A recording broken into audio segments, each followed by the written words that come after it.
Salam Pak Bambang, saya mau izin bertanya, mohon dijelaskan tentang kristologi dan Trinitas secara tuntas. Terima kasih. Assalamualaikum warahmatullahi wabarakatuh. Salam sejahtera di dalam Kristus.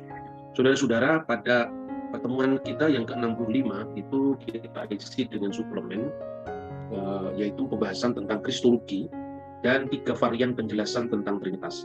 Mengapa tema ini kita ulang-ulang? Karena kontroversi atau penolakan seputar pokok-pokok iman Kristen itu mungkin akan setua dengan usia kekristenan sendiri. Karena ini memang pembahasan yang tidak mudah diterima oleh pihak lain ya, di luar kekristenan yang sering menyalahpahami iman Kristen itu. Karena dipandang dari sudut pandang agamanya. Dan ini tentu tidak sesuai dengan pemahaman Kristen sendiri. Tapi juga di kalangan Kristen sendiri itu ada perbedaan dalam menjelaskan tentang bagaimana hubungan antara Kristus dalam keabadian sebagai firman Allah dengan Roh Kudus dan Allah sendiri sebagai wujud ilahi yang disebut Sang Bapa. Nah, tapi yang pertama harus ditekankan bahwa kekristenan itu adalah monoteis. Kekristenan itu adalah berakar dari pernyataan bahwa Tuhan itu esa. Karena kekristenan itu sesungguhnya direfleksikan dari monoteisme Israel. Dan sebetulnya ungkapan la ilaha illallah itu tidak hanya ada di dalam Al-Quran, tetapi juga ada di dalam Alkitab bahasa Arab. Nah, kita akan membandingkan sebetulnya karena keserumpunan antara bahasa Ibrani, bahasa Arab, dan bahasa Aramaik yang dipakai oleh Sang Kristus. Yang pertama ditekankan bahwa Alkitab berkali-kali menegaskan bahwa Tuhan itu adalah satu-satunya Elohim. Dan kata Tuhan ini sebetulnya bentuk tetragrammaton, 4 huruf suci, yang oleh orang Yahudi selalu dibaca dengan Hashem, nama di atas segala nama, sang nama, atau Adonai, yaitu Tuhan. Menurut tradisi orang Samaria dibaca Shema, jadi Shema itu Shem, itu artinya nama, kemudian artikel A di belakang itu artinya yaitu the name, Hashem. Nah, ungkapan ini selain ditemukan dalam Syahadat Israel, atau Shema Yisrael Adonai Eloheinu Adonai Echad, juga misalnya disebutkan di dalam 1 Raja-Raja pasal 18 ayat 39. Adonai hu Elohim. Tuhan itulah sembahan itu. Tuhan dialah Elohim itu. Jadi digabungkan antara kata sandang tetap ha dengan Elohim. Nah, secara harfiah ayat ini di dalam Alkitab bahasa Arab kadang-kadang diterjemahkan ar-rabbu huwallah. Jadi Tuhan dia adalah Allah. Tetapi juga kadang-kadang diterjemahkan ar-rabbu huwa al-ilah. Jadi al-ilah itu sama dengan Allah. Dan al-ilah itu adalah disingkatkan menjadi kata Allah dalam perkembangan bahasa. Oleh karena itu ungkapan la ilaha illallah, tidak ada ilah kecuali Allah, itu juga menerjemahkan dari 1 Korintus pasal 8 ayat 4 dalam terjemahan Good News Arabic Bible. Berbunyi wa alla ilaha illallahul ahad. Dan bahwa tidak ada ilah kecuali Allah yang esa. Itu terjemahan dari bahasa aslinya Audeis, Theos, Uteros, Eimiheis dalam 1 Korintus pasal 8 ayat 4. Kemudian kata Arab al-ilah itu sejajar dengan kata Ibrani ha-iluhim. Kata sandang tetap untuk bahasa Arab itu adalah al. Ilah artinya sembahan. Sembahan yang satu. Sejajar dengan bahasa Ibrani ha-iluhim. Iluhim yang satu itu. Karena itu ditegaskan hanya ada satu ilah yang benar. Namun Allah itu bukanlah ismu dzat, bukan nama diri, bukan personal bukan ismu saksi, tetapi disebut ismu jinsi, artinya adalah nama jenis. Jadi nama diri Sang Pencipta dalam bahasa Ibrani adalah Hashem atau Adonai, Yahweh, Yod-Ye-Wav-He, yang benar dari satu-satunya Allah itu, dan tetap tidak terucapkan. Maka mengikuti kebiasaan orang Yahudi pada zaman Kristus, di mana nama itu atau satu-satunya sembahan, itu makanya diteruskan dengan Perjanjian Baru, terjemahkan dengan kurios. Misalnya kutipan dari Ulangan pasal 6 ayat 4, itu terdapat dalam Markus pasal 12 ayat 29, yang berbunyi di sana, kurios hu theos imon, kurios eis esti. Jadi kurios itulah theos kita, kurios itu esa. Nah, kalau dilihat secara harfiah, sebetulnya ungkapan la ilaha illallah, tidak ada ilah selain Allah itu sejajar dengan bentuk siru Aramaik, artinya huruf Syriak dari bahasa Aram, dan siru Aramaik itu muncul setelah masa kekristenan. Kalau di dalam bahasa Ibrani yang dipakai oleh orang-orang Yahudi, misalnya Targum, itu bahasa Aramaik, artinya hurufnya huruf Ibrani. Tapi sejak kekristenan muncul di wilayah Antioquia, yang dikenal dengan Syriac Christianity, maka sejak saat itu dikembangkan abjad atau huruf baru yang disebut huruf Syriac, maka disebut Syro Aramaik. Di sini sejajar dengan kata-kata lait ilah, ilah Allah. Lait ilah itu hanya la ilah, tidak ada sembahan. Ilah itu negasi kecuali Allah. Nah, 1 Korintus pasal 8 ayat 4 itu sendiri dalam terjemahan Pesita itu wadilait ilah akhirin ilah inhat, yang artinya laisa ilahun akwaru ilah wahid. Jadi tidak ada ilah yang lain kecuali satu-satunya ilah atau satu-satunya sembahan. Nah, saudara-saudara, dalam iman Kristen itu sebetulnya dikenal dengan yang pertama monoteisme, yang menegaskan bahwa tidak ada sembahan kecuali satu-satunya sembahan. Itulah yang menekankan the Godhead atau the divine, yaitu uluhiyah, tentang keilahian. Nah, konteksnya apa? Konteksnya bahwa tidak ada sembahan kecuali satu-satunya sembahan. Dalam 1 Korintus 8 ayat 4, la ilaha illallah. Yang kedua, adalah yang dikenal dengan rububiyah, yaitu the lordship. Jadi artinya Allah sebagai satu-satunya penguasa, satu-satunya junjungan agung, satu-satunya Tuhan, satu-satunya Lord, satu-satunya Adonai, satu-satunya Dominus dalam bahasa Latin, satu-satunya Kurios, satu-satunya Theos dalam bahasa Ibrani, ya, satu-satunya sembahan dan satu-satunya Tuhan. Satu-satunya sembahan itu satu-satunya Theos, satu-satunya Elohim, satu-satunya ilah. Sedangkan satu-satunya junjungan agung, satu-satunya Tuhan di atas segala Tuhan, itulah yang disebut kurios. Karena itu di dalam Alkitab bahasa Arab ini untuk sekedar memudahkan pemahaman, karena bahasa Indonesia tidak memiliki satu kata yang bermakna ganda. Tuhan sekaligus Tuhan. Maka ketika orang Samaria memanggil Yesus dengan kurios, itu maknanya Tuhan. Tapi ketika Kristus sudah bangkit dari antara orang mati, dan Thomas mengatakan, wahai Tuhanku dan wahai Theosku.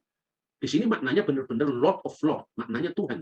Karena pengalaman kebangkitan Kristus itu menyatakan kepada murid bahwa Yesus bukan sekedar Tuhan, tetapi Tuhan atas segala Tuhan. Dan itulah yang disebut Tuhan. Nah, karena itu sekalipun maknanya Lord, maknanya Kurios, maknanya Dominus itu sifatnya rangkap, sifatnya ganda, tapi tergantung kasusnya.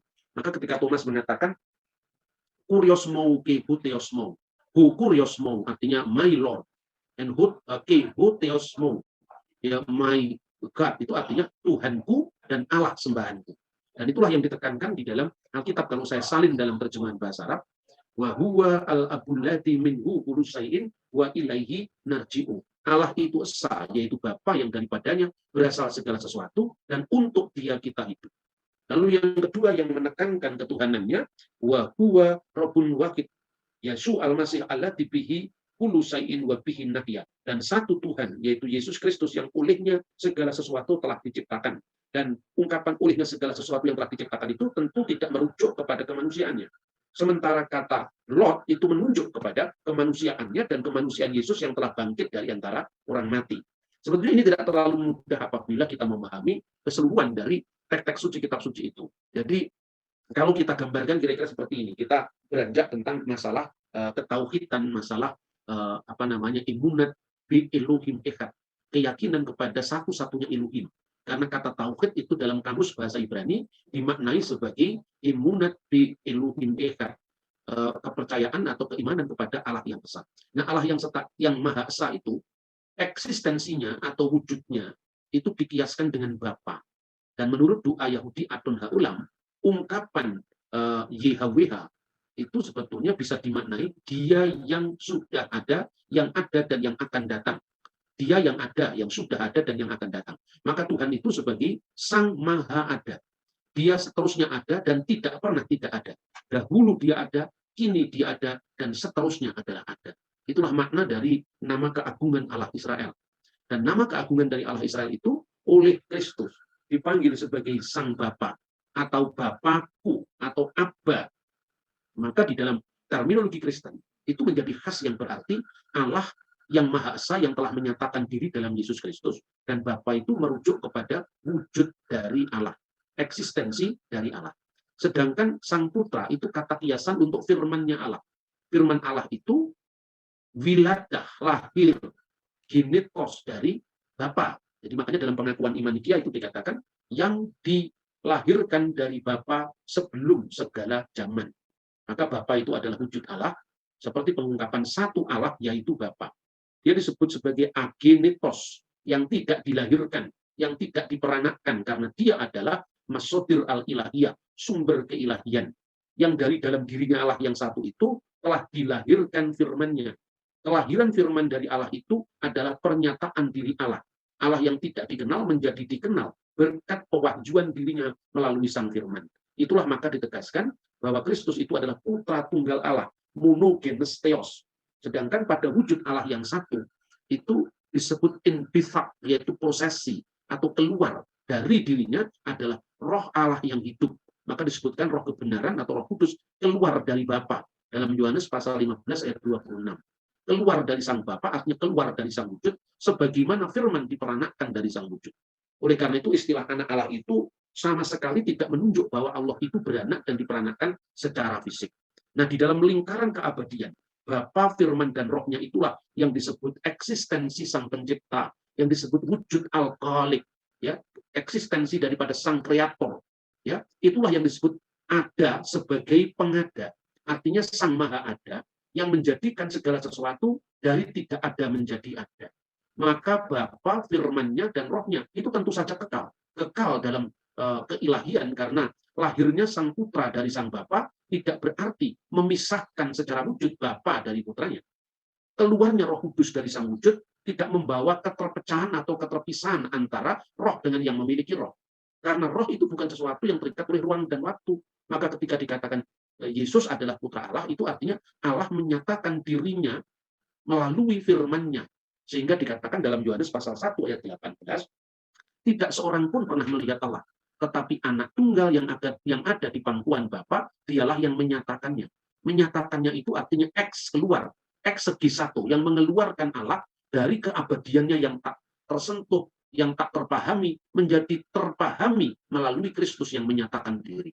Nah, itulah rahasia yang disebut Allah Tritunggal. Makanya ketika menciptakan alam semesta dan isinya dalam kitab suci, yaitu kitab Torah, selalu disebutkan Elohim bersama-sama dengan Ruach Elohim dan Davar Elohim. Allah menciptakan langit dan bumi. Lalu di dalam penciptaan, di mana bumi masih belum berbentuk, itu Ruach Elohim merakifat alfeni amayim. Roh Allah itu melayang-layang di atas permukaan air. Dalam makna roh Allah itu memberi atau menyalurkan kehidupan. Jadi hidup yang tersalur, yang keluar dari sang sumber hidup. Makanya ini sebagai sebuah pemberian hidup pada ciptaan. Makanya dalam lingkaran kekal Bapa, Putra, dan Roh Kudus, Allah, firman Allah, dan Roh Allah, tidak ada yang dahulu, tidak ada yang kemudian. Sejak kita mengatakan Allah, ya berarti Allah selalu ada bersama firman-Nya dan selalu ada bersama Roh-Nya.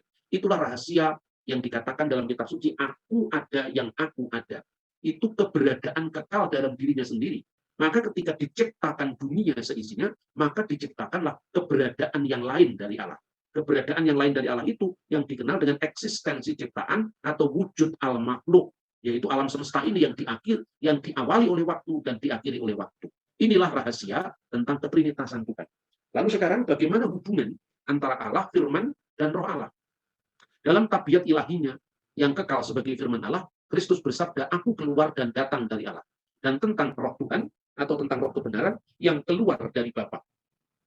Nah, juga di dalam 1 Korintus pasal 2 ayat 10 sampai 11, hubungan kesatuan antara Allah dengan rohnya itu diibaratkan seperti roh manusia yang ada dalam diri manusia.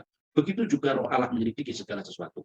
Firman itu lahir dari Bapa dan roh itu keluar dari Bapa. Artinya, firman Allah maupun roh Allah itu keluar dari wujud Allah yang satu dalam lingkaran keabadian. Sebutan roh Allah sebagai roh Yesus misalnya, itu menekankan bahwa roh kebenaran itu diutus Bapa dalam nama Sang Mesias, dalam nama Mesiasnya. Dan tidak berarti bahwa roh Allah secara kekal keluar juga dari firman-Nya. Karena hanya ada satu wujud Allah, yaitu Sang Bapa. Bapa sebagai sumber dalam dirinya sendiri. Artinya Bapa itu menjadi sumber bagi Sang Firman maupun Sang Roh Kudus. Juga Allah, karena disebut sebagai sumber bagi firman-Nya sendiri, maka disebutkan Bapa dari Tuhan kita, Yesus Kristus. Jadi kebapaan Allah terhadap Kristus itu tidak sama dengan kebapaan kita terhadap Allah. Karena kebapaan Allah terhadap kita dan status anak-anak Allah bagi kita itu anak secara adoptif. Sedangkan anak tunggalan Kristus sebagai firman Allah itu adalah anak secara monogenes theos, anaknya yang tunggal.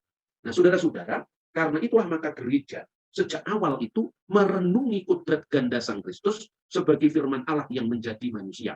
Nah, sebagaimana kita ulang lagi, bahwa Kristus sebagai Allah itu maknanya tidak berarti kemanusiaannya adalah Allah.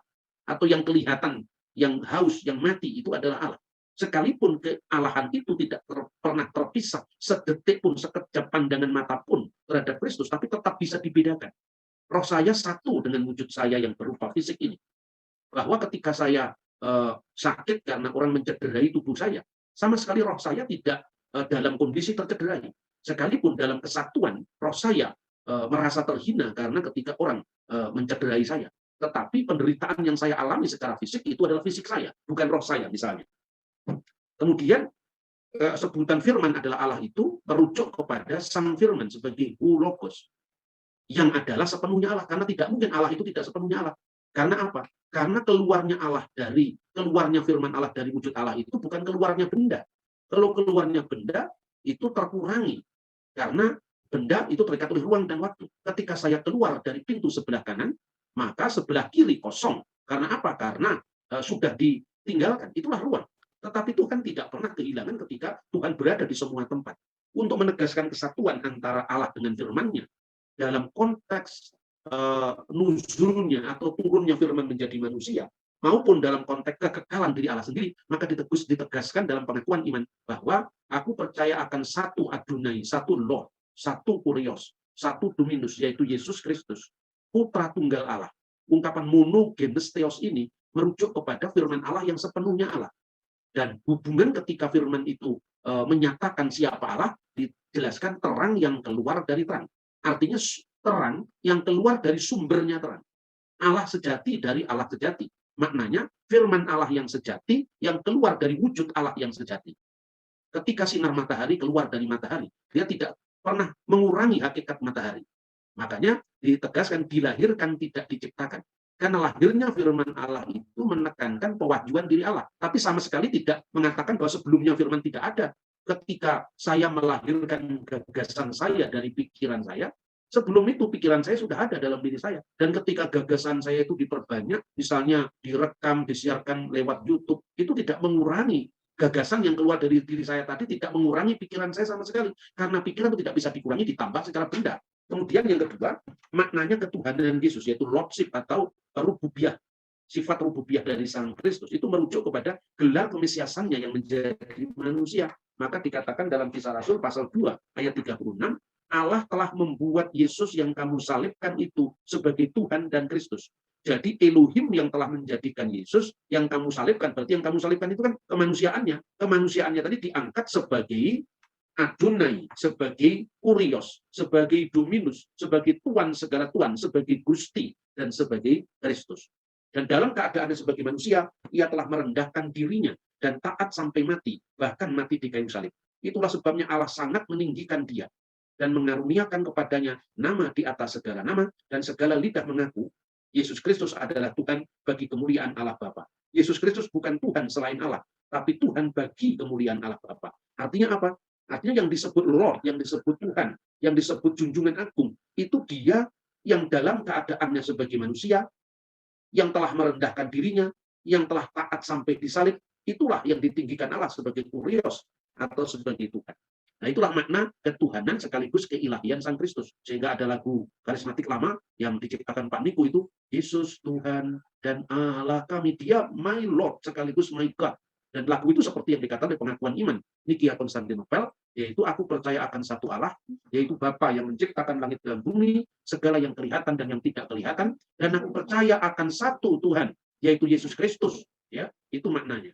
Nah, inilah yang disebutkan di dalam pengakuan iman Nikia Konstantinopel dalam terjemahan bahasa Arab, yaitu uminu bi ilahin wahid. Aku percaya kepada satu sembahan, ilahin wahid. Ab, Bapa, Tubit al-Kul, Pantokrator, yang menguasai segala sesuatu. Khaliqus sama'i wal ard, yaitu pencipta, khalik langit dan bumi, kullu ma yura wa ma la yura, baik yang kelihatan maupun yang tidak kelihatan.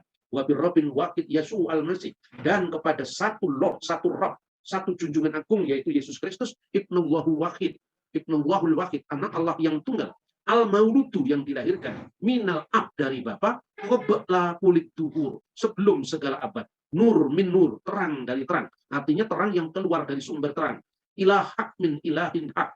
Jadi Allah yang sejati dari Allah yang sejati, mauludu yang dilahirkan, goirul makhluk, dan bukan diciptakan. Musawin lil abi fil jauhar, yang setara dengan wujudnya sang Bapa dalam jauhar, dalam hakikatnya. Allah dipilih karena kullu syai'in, yang olehnya segala sesuatu telah diciptakan. Allah min ajlina nahnul bashar, yang demi kita manusia, wa min ajri qolasina, dan demi keselamatan kita, nazala minas samai, yang telah nuzul dari surga, wa tajassada min rohil kudus, dan telah menjadi menjelma oleh kuasa Roh Kudus, wa min Maryamal adra wa ta'anas, dan menjadi manusia dari anak darah Maria. Jadi Sang Kristus itu menjadi manusia dari anak darah Maria. Karena itu dikatakan, terpujilah atau terberkatilah buah engkau di antara wanita, dan terpujilah buah rahimmu, karena Bunda Maria adalah buah rahim dari, karena Yesus Kristus adalah buah rahim dari Bunda Maria. Kemudian baru ditegaskan tentang yang telah menderita, disalibkan di bawah pemerintahan Pontius Pilatus, dan seterusnya. Lalu mulai ditegaskan tentang Roh Kudus, yaitu yang dikatakan wabir rohil kudus, dan percaya kepada Roh Kudus, ar-Rabbul Muhyi, yang menjadi Roh yang menghidupkan, yang menjadi Tuhan yang menghidupkan, yang keluar dari Bapa, yang bersama dengan Bapa dan Putra disembah dan dimuliakan, dan seterusnya. Nah, inilah penegasan tentang Trinitas dalam pengakuan iman segala abad sebelum terjadinya perpecahan gereja. Nah, sampai di sini kira-kira saudara-saudara tentang sejarah pengakuan iman, dan itu bukan dikarang-karang oleh gereja, tapi benar-benar direfleksikan dari sejarah gereja, mulai dari zaman para rasul, muridnya para rasul, murid dari muridnya para rasul, bapak-bapak konsili, sampai kepada gereja modern. Karena itu gereja adalah sama dengan Trinitas. Tidak ada gereja kalau bukan Trinitas. Mengapa? Karena Trinitas itu direfleksikan oleh gereja mulai dari awal sejarah kekristenan, dan itu bukan diciptakan kemudian. Nah, dan juga ungkapan gereja, kata gereja sendiri adalah muncul dari komunitas iman yang sejak semula percaya dengan Bapa dan Putra dan Roh Kudus. Makanya setelah ada penegasan tentang Bapa, Putra dan Roh Kudus, itu ditegaskan, dan aku percaya akan satu gereja yang kudus, yang katolik, yang rasuli. Yang artinya aku percaya kepada kanisah wakidah muqaddasat jami'ah rasuliyah. Maka kata gereja itu cakupannya adalah satu-satunya, kemudian sifatnya kudus, sifatnya katolik atau jami'ah, berlaku secara universal, dan rasuliyah, yang artinya memiliki kesinambungan dengan para rasul. Mulai dari misalnya Rasul Petrus punya murid namanya Clement dari Roma, Rasul Petrus punya murid namanya Ignatius dari Antioquia, dan seterusnya sampai kepada gereja modern. Nah, itu saudara-saudara. Kemudian dalam penetapan konsili itu tentu ada perbedaan dalam perspektif di dalam misalnya memandang tentang bagaimana Tritunggal harus disampaikan, Tritunggal harus diungkapkan. Dan rumusan-rumusan semacam itu tentu kadang-kadang membawa kita di dalam perbedaan dalam menjelaskan. Itu tapi bisa diuraikan. Jadi tidak berarti itu menjadi satu sikap kita yang pesimis bahwa gereja selalu berbeda-beda. Yang berbeda-beda itu adalah pemahaman orang-orang modern. Sekalipun misalnya antara gereja Katolik dan gereja Ortodok berbeda di dalam pengungkapan tentang hubungan Roh Kudus dengan Sang Bapa, tetapi lewat dialog-dialog teologis yang telah dirintis oleh gereja Katolik maupun gereja-gereja Timur, akhirnya toh bisa mencapai titik kesalingpahaman. Dan itu tidak bisa dijadikan alasan untuk membubarkan ajaran itu. Sebetulnya harus dibubarkan adalah orang yang ingin membubarkan. Karena apa? Karena imannya cacat historis. Karena tidak memiliki kesinambungan dari masa awal. Nah, saudara-saudara, kita kembali kepada gelar Tuhan. Gelar Tuhan bagi Kristus itu bukan berasal dari kepercayaan pagan. Kalau makna Tuhan dipahami sebagai junjungan agung. Karena itu sendiri merupakan apa yang telah disebutkan di dalam kitab Mazmur sendiri. Misalnya disebutkan Neum Hashem Laduni. Berfirmanlah Tuhan kepada Tuanku, Seflimini, duduklah di sebelah kananku. Firman Tuhan. Tuhan ini maknanya adalah Adonai atau Allah Israel. Kepada Adonai. Jadi firman Hashem, nama di atas segala nama, ya, kepada Adoni, Tuanku. Siapakah Tuanku ini? Tafsiran-tafsiran Yahudi. Misalnya di dalam Midrash Tahilim, misalnya di dalam Yalkut Simoni, semuanya mengartikan bahwa yang disebut Adonai, Adoni, Tuhan atau Tuhanku, ini adalah gelar dari Sang Mesias yang akan datang. Midrash Tahilim, tradisi Yahudi ini mencatat, duduklah di sebelah kananku dalam ayat ini berbicara soal Sang Raja Mesias dan taktanya dipersiapkan baginya dalam kasih karunia, dan dia akan duduk di atas takhta itu. Dan duduk di sebelah kanan Allah ini jangan dipahami dalam konteks ruang dan waktu. Karena apa? Bait suci itu terdiri dari 3 bagian. Yang pertama adalah ruangan Maha Kudus, yang kedua adalah halaman, dan yang ketiga adalah ruang kudus, ruang Maha Kudus, ruang kudus dan halaman. Nah, kalau istana Daud itu letaknya di sebelah kanan ruangan Maha Kudus, makanya duduklah di sebelah kananku, artinya Sang Mesias akan menjadi raja yang kekal selama-lamanya dari takhta Daud, karena Sang Mesias itu memiliki 3 matra. Ya, yang pertama itu adalah Mesias Imam, Mesias Nabi, dan Mesias Raja. Dan gelar Adonai itu merujuk kepada Mesias Raja, Malka Mesika. Dan ini bukan klaim iman Kristen secara tiba-tiba. Nah, oleh karena itu ungkapan duduk di sebelah kanan Allah berasal dari Mazmur 110 yang mula-mula adalah ungkapan pelantikan Raja Israel kuno, di mana takhta Daud berada di selatan ruangan Maha Kudus, bait suci di Yerusalem, tempat Shekinah atau kehadiran Allah. Kemudian saudara-saudara, dalam Allah tidak ada kiri atau kanan, atau bawah atau atas, sebab Allah tidak terikat oleh aspek ruang dan aspek waktu. Maka ungkapan duduk di sebelah kanan itu bukan kanan dalam pengertian ruang. Saya berikan contoh, di ungkapan-ungkapan Timur Tengah kuno, baik itu di dalam bahasa Ibrani maupun di dalam bahasa Arab, ungkapan ini dikenal dalam tradisi Timur. Misalnya dalam Al-Quran itu ada sebutan Ashabul Yamin, kaum golongan kanan, untuk orang-orang yang diridhoi Allah. Tetapi juga ada Ashabus Shimal, kaum golongan kiri, untuk yang dimurkai Allah. Maka kanan dalam bahasa Ibrani, Aramaik maupun Arab itu artinya merujuk pada kehormatan, kebesaran, kemuliaan, dan bukan makna fisik yang menunjuk pada keterbatasan ruang. Keterbatasan ruang seperti yang diterapkan pada ciptaannya. Nah, saudara-saudara, orang kadang-kadang bertanya, bila firman itu satu dengan Allah, kenapa di surga masih ada 2 takhta? Ungkapan takhta Allah dan takhta anak domba itu sebetulnya adalah takhta bagi Allah dan bagi anak domba. Itu tidak merujuk kepada 2 takhta dalam pengertian fisik. Kebangkitan Yesus secara jasmani sebagai yang sulung, yang pertama bangkit di antara orang mati, adalah model kebangkitan kita. Kristus adalah buah sulung. Dan sesudah itu mereka yang menjadi miliknya pada waktu kedatangannya kembali akan seperti Kristus. Nah, ini tentu berbeda dengan ajaran gnostik yang memandang keselamatan jiwa semata-mata, karena tubuh dianggap sebagai kotor dan tidak layak diselamatkan. Tapi iman Kristen dengan tegas mempercayai adanya tubuh surgawi. Jadi Yesus ketika setelah bangkit dari antara orang mati, dia mengenakan tubuhnya, yaitu tubuh inkarnasinya, tapi tubuh inkarnasi yang sudah diubah muliakan menjadi tubuh surgawi, tubuh yang kekal. Tetapi ciri khas ketubuhan itu tetap ada. Dan itulah yang dikenakan Kristus setelah kebangkitannya. Dan karena itu disebutkan takhta anak domba. Jadi tubuh surgawi Yesus bertakhta di atas takhta anak domba. Ya, sebagaimana Allah Sang Bapa bertakhta di atas takhtanya. Ini bukan berarti ada 2 kursi. Karena ketika kita membayangkan Allah duduk di atas singgahsana, jangan membayangkan kursinya sebesar apa. Karena ungkapan-ungkapan yang diterapkan bagi Allah itu tentu bukan ungkapan yang sifatnya fisik. Nah, untuk memahami itu kita bisa misalnya melihat bagaimana teks dalam Alkitab 1 Korintus pasal 15 ayat 40 tentang tubuh surgawi, ya.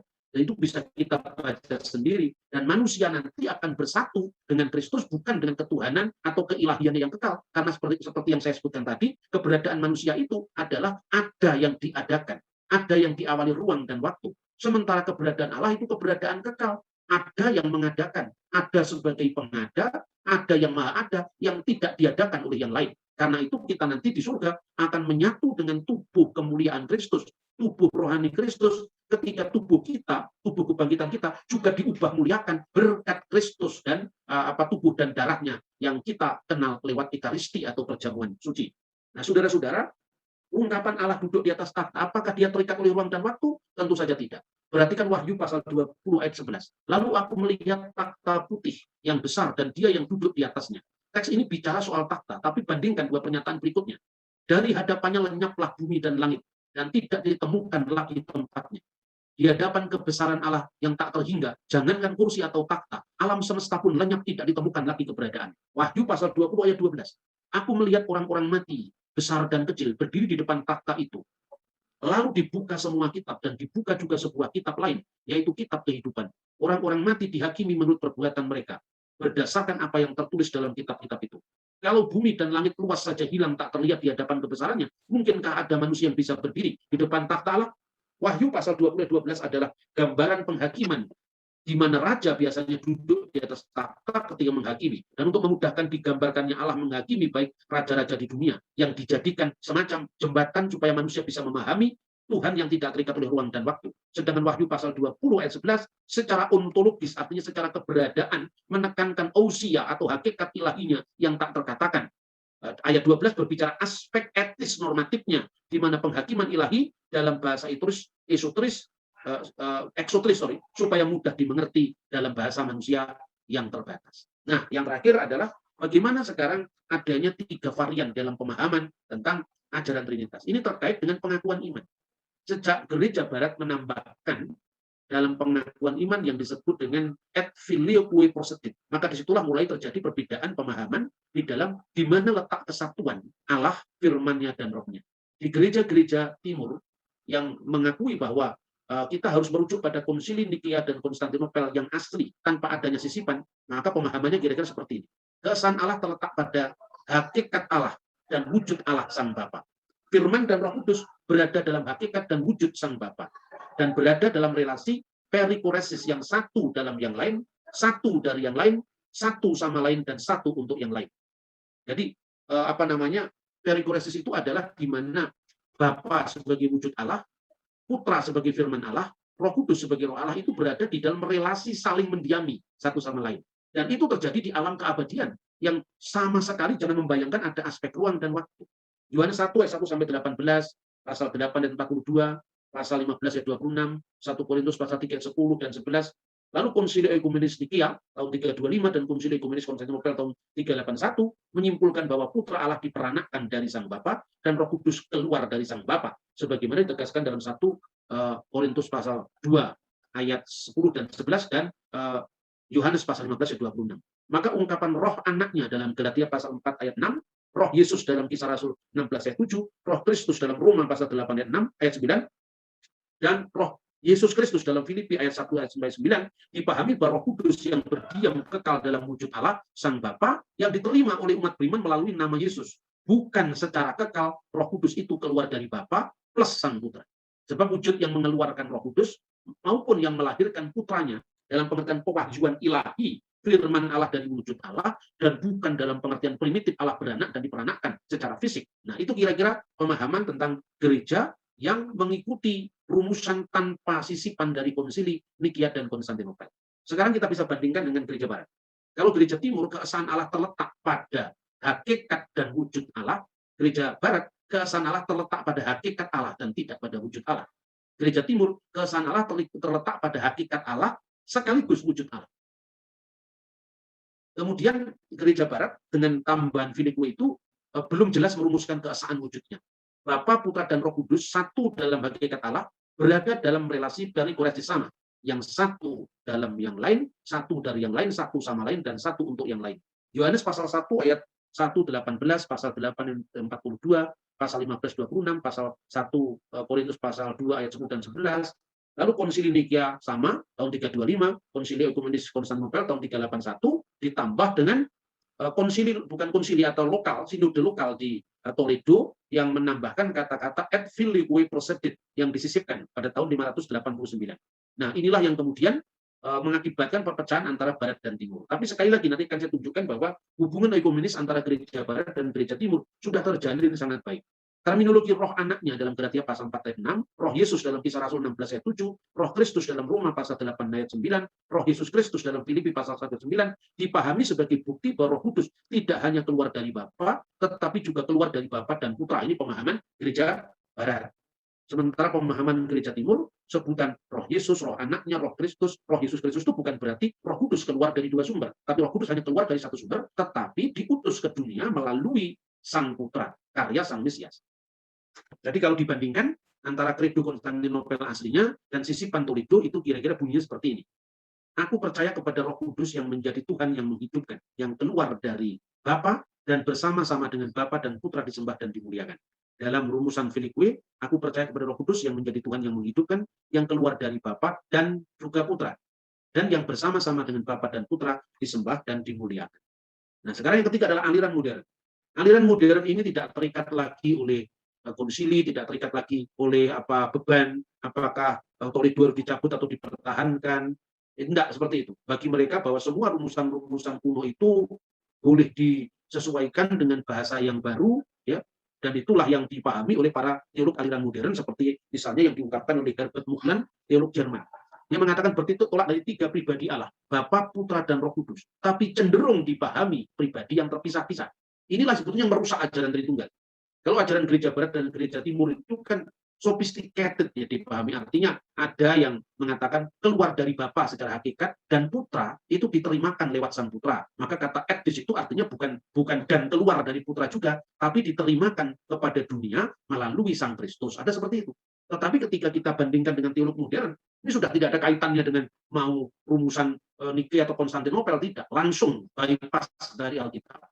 Dan dia lupa bahwa Alkitab itu memiliki latar belakang sejarah di mana tidak mungkin kita memahami Alkitab tanpa melihat konteks sejarah. Sebab tanpa melihat konteks sejarah, bukan sejarah itu sejajar dengan Alkitab, tidak. Tapi eksegese kita harus bisa dibuktikan oleh dokumen-dokumen yang sejaman. Sebab kalau tidak, kita cenderung menafsirkan sendiri. Bagaimana kita bisa memahami Injil pertama ditulis oleh Matius, sementara Matius sama sekali tidak terdapat dalam keterangan pasal 1 sampai pasal 28 kalau dia menulis Injil. Kita tahu dari Bapak Gereja yang hidup berdekatan dengan para rasul. Kita tahu bahwa Injil Yohanes itu misalnya ditulis oleh Yohanes anak Yebedius.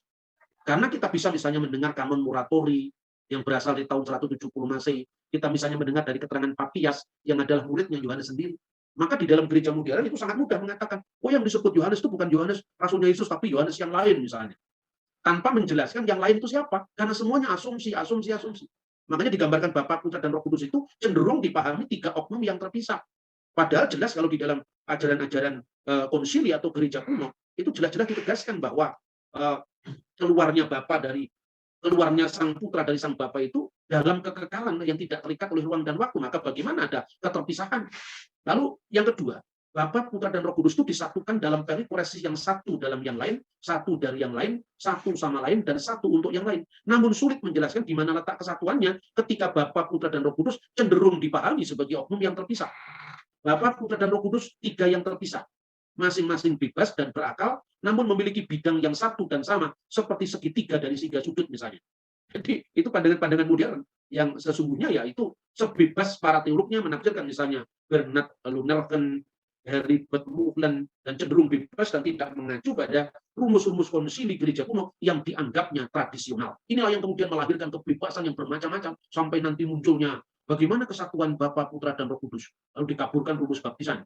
Lalu di dalam Matius dikatakan demi nama Bapa dan Putra dan Roh Kudus, dalam Kisah Rasul dalam nama Yesus. Makanya Bapa, Putra, dan Roh Kudus itu ya Yesus itu. Lalu lebih kacau lagi. Karena yang pertama itu dia tidak bisa membedakan Trinitas dalam makna ontologis, keberadaan hakikatnya yang kekal, dan mengaburkan dengan Trinitas dalam karya Allah, di mana memang yang tampak terpisah itu adalah wujud inkarnasi Kristus. Misalnya di Sungai Yordan, Kristus diselamkan ke dalam air, Roh Kudus dalam bentuk burung merpati, dan suara Allah di surga. Lalu atas dan bawah untuk Allah yang ditekankan dalam bahasa simbolis seolah-olah dipahami sebagai bahasa fisik. Maka disitulah awal daripada gunjang-ganjing pemahaman tentang Trinitas itu, karena pandangan-pandangan modern yang muncul terlepas dari paradosis apostolik atau paradosis rasulia. Nah, bandingkan sekarang bagaimana Trinitas dalam hakikat Allah. Bapa adalah Allah, Putra adalah Allah, Roh Kudus adalah Allah. Jadi kealahan di sini adalah hakikatnya. Seperti saya adalah manusia, Musafa adalah manusia, Edward adalah manusia. Kesatuan kita itu bukan kesatuannya di sini adalah bukan kesatuan pada wujud, tapi kesatuan dalam hakikat kemanusiaan. Jadi saya, Safa, dan Edward satu dalam kemanusiaan. Begitu juga kalau dipahami kesatuannya pada hakikat kemanusiaan, kalau Tuhan hakikat keilahian, maka hakikat Bapa, Putra, dan Roh Kudus adalah kealahan. Sehingga Bapa, Putra, dan Roh Kudus itu cenderung bersatu dan bukan satu. Ini pemahaman awam yang mudah sekali sebetulnya didialogkan ketika misalnya kita berbicara dengan saudara muslim tentang ilmu kalam. Nah, sekarang bandingkan bagaimana kesatuan dalam wujud. Satu Allah yaitu Bapa. 1 Korintus pasal 8 ayat 4. Dalam Bapa wujud Allah, berdiam kekal firman Allah, Yohanes 1:1, Yohanes 8:42 di mana Yesus mengatakan, aku keluar dan datang dari Allah, dan Yohanes pasal 15:26 di mana Roh Kudus itu keluar dari Sang Bapa. Maka di sini Bapa, Putra, dan Roh Kudus benar-benar satu dan bukan bersatu seperti satunya pikiran dan roh saya dalam wujud saya yang satu. Nah, demikianlah kira-kira perbedaan tentang 3 varian itu. Tetapi puji Tuhan dalam dialog-dialog ekumenis ya, saya tunjukkan perkembangannya di mana Bapak Suci Paus Yohanes Paulus II pada tahun 1981 sudah mengunjungi Konstantinopel dalam rangka peringatan 1.600 tahun Konsili Konstantinopel, di mana Paus Yohanes Paulus II mengatakan bahwa faktor filioque yang menjadi perbedaan antara Barat dan Timur itu diakui merupakan kesalahan kedua belah pihak maksudnya. Karena apa? Mandeknya dialog dalam kedua gereja itu. Dan Paus menegaskan bahwa agar kalau misalnya itu menjadi halangan antara Barat dan Timur, maka sisipan filioque itu tidak lagi menjadi dasar dalam penetapan regula fide atau pengakuan iman. Tetapi harus dipahami, katanya Paus Yohanes Paulus II, saya sekedar mengutip, ya, jikalau gereja Timur menolak tentang filioque itu, maksudnya gereja Barat paham bahwa itu adalah menekankan sumber keesaan Allah, yaitu keesaan Allah itu sumbernya hanya satu, maka oleh Timur dipahami seperti putra atau firman Allah itu dilahirkan atau diperanakkan dari sang Bapa. Ingat, bukan berarti Tuhan beranak secara fisik. Ini bukan ajaran primitif yang hanya bisa dipahami oleh orang yang tidak bisa membedakan satu matematika dan satu metafisika, satu roh dengan satu benda, bukan itu ya. Tapi dengarkan ungkapan saya ini, ungkapan yang bukan ungkapan wilayah ilmu primitif fisik matematik, bukan. Ini ungkapan bahasa batin yang tinggi, hanya bisa dipahami oleh orang yang berkehendak baik dan berotak cerdas. Ya, jadi itu saya teruskan. Maka ungkapan Trinitaris itu benar-benar ungkapan yang mengungkapkan hakikat ilahi bagi gereja Timur yang menolak rumusan itu, karena dia mau menegaskan bahwa keesaan Allah itu benar-benar berakar pada satu sumber. Tapi bagi gereja Barat yang menyisipkan filioque itu, sebetulnya konteks historisnya karena waktu itu di Barat ajaran Arius sangat kuat, sehingga dalam pemikiran orang-orang Barat waktu itu, ketika Roh Kudus juga keluar dari Bapa dan Putra, itu berarti clear semua karena satu. Gitu. Padahal konteksnya di situ antara hakikat dengan wujud ilahi tidak terumuskan dengan jelas. Tapi kata Paus, apa yang ditekankan oleh gereja Barat dengan filioque itu artinya apapun yang dimiliki oleh Putra dimiliki pula oleh Roh Kudus. Kira-kira seperti itu. Jadi ungkapan dari Paus Yohanes Paulus II. Kemudian Paus Benediktus ke-16 juga dalam salah satu misa yang kalau tidak salah di dalam dekret Dominus Yesus, kalau tidak salah, itu bisa dicek di buku saya Answering the Misunderstanding, di mana saya kutip dari dokumen-dokumennya langsung pada jilid 1, ya. Itu yang mau ditekankan adalah bahwa syahadat Latin dibacakan dalam sebuah misa itu dan tanpa menyebut et filioque procedit. Dan itu memang gereja memang sangat hati-hati di dalam merambah persoalan dogmatik ini, ya, karena memang gereja Katolik dan gereja-gereja Ortodoks itu ketika memutuskan sesuatu itu lewat perbincangan teologis yang benar-benar bisa memerlukan waktu ratusan tahun. Ya, kalau memang gereja baru itu pokoknya ya nggak cocok untuk memudahkan, kapan aja bisa diganti. Seperti itu kira-kira perbedaannya. Nah, kemudian bagaimana dengan gereja-gereja Protestan? Gereja-gereja Protestan khususnya di bawah WCC, yaitu Dewan Gereja-Gereja Sedunia, pada tahun 1992, Komisi Fit and Order itu sudah menganjurkan agar gereja-gereja anggotanya kembali kepada pengakuan iman Nikea Konstantinopel yang asli. Lalu dirampilkan dalam buku itu pengakuan iman Nikea Konstantinopel tanpa sisipan et filioque procedit, yaitu Roh Kudus yang keluar dari Bapa dan Putra. Nah, demikian saudara-saudara yang bisa saya sampaikan di dalam presentasi ini. Semoga apa yang selalu saya ulang-ulang ini menjadi sesuatu yang tidak tenggelam ketika kita sering kali di tengah-tengah hingar-bingar atau hiruk-pikuk percakapan atau isu-isu politik atau isu-isu lintas agama, tapi jangan kita pernah kehilangan sikap iman kita tentang ketritunggalan Allah yang Maha Esa. Tuhan memberkati kita. Shalom Aleichem B'Shem HaMashiach. Oke, Pak Bambang, penjelasan Anda sangat mencerahkan dan menguatkan iman kami. Terima kasih, Tuhan Yesus memberkati.